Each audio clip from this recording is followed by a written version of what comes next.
hammer. Screwdriver. Yeah. Fucking screwdriver. Yeah.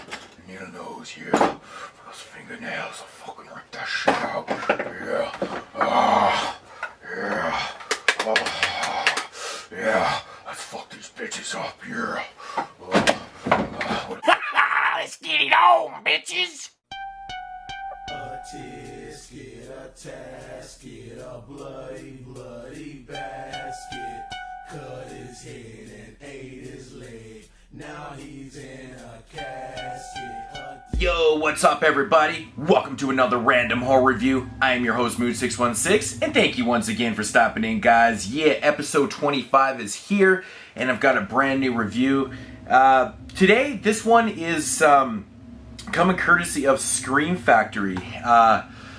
Yeah, I just popped this in and watched it, and I thought to myself, I had no intentions of doing a review, but I decided to do one because I just decided to do one.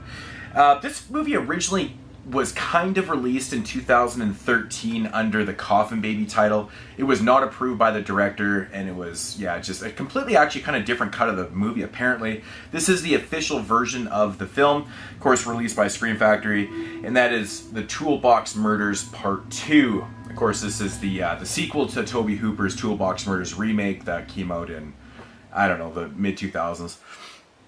But yeah, getting into the plot of this one. Basically, this one starts out exactly where the first one leaves off. Toolbox murders last victim. She, of course, has a sister. Anyways, the sister shows up to find her sister, or Samantha's lead character in here, finds her sister dead. Anyways, the police show up. Anyways, she's down in this police car, waiting to go down to the police station.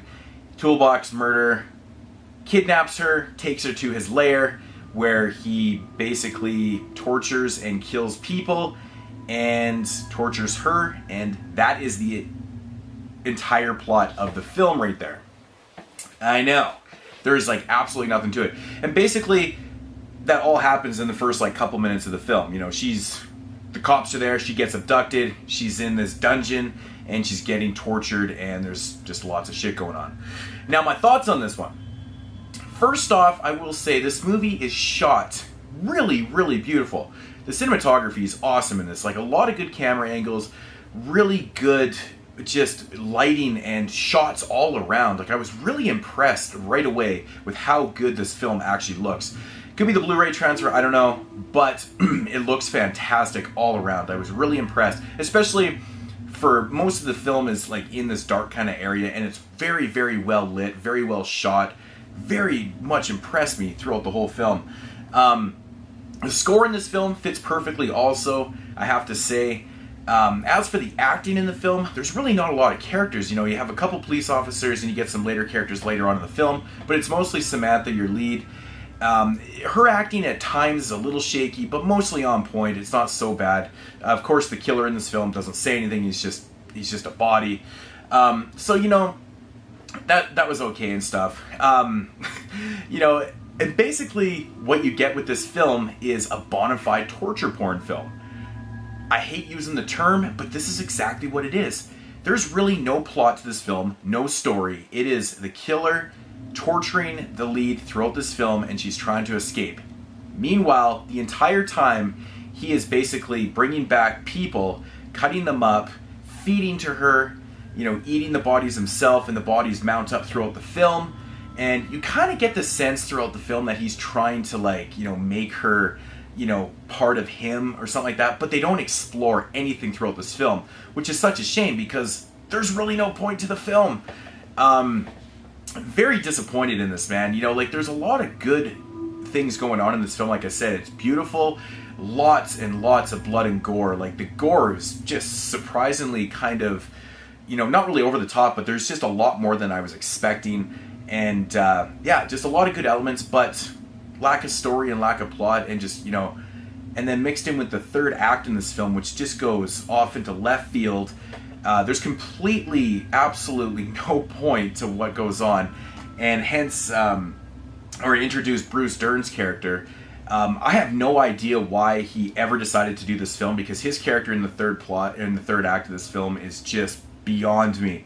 Whatever is happening in that third and final stage of the film is just it's like they just didn't know what to do with the film or whatever. I'm not sure what what was going through their minds with this, but it's fucking weird. It's basically really, really strange and weird, and the ending, in my opinion, very blah. Just kind of does nothing for you. So there's a lot of good mixed with a lot of bad, and it kind of balances out. If I had to rate this film, I'm gonna give it 4.5. I don't fully recommend this, but if you're into something that's very, very mindless, it doesn't take anything to watch this film. You don't have to think at all. There is lots of blood and gore, a little bit of nipple in the film. That's about it. So not really a whole lot to offer. It runs just over 80 minutes, so it is a quick watch. But if you're looking for something with substance, this is not the film for you at all. Yeah, I just cannot believe, the lack of story in this one. But, when it all comes down to it, this one was actually a lot better than I was anticipating. I was expecting it to be super, super ultra low budget, just really, really crappy, but it's not a poorly made film at all. It's just not a good film by any means. It just lacks in everything that makes up the substance of a film, unless you want it all visual. So yeah, there's Toolbox Murders 2. What can I say, man? I don't know. If you want to pick it up, there's the review. There's my views on it. You might have some different ones. I don't know. But 4.5 out of 10. Can't fully recommend it, guys. Anyways, that's going to do it for episode 25. See you guys in episode 26, which I should have up pretty quick. And I'll talk to you guys later. Peace out. Let's get it on, bitches.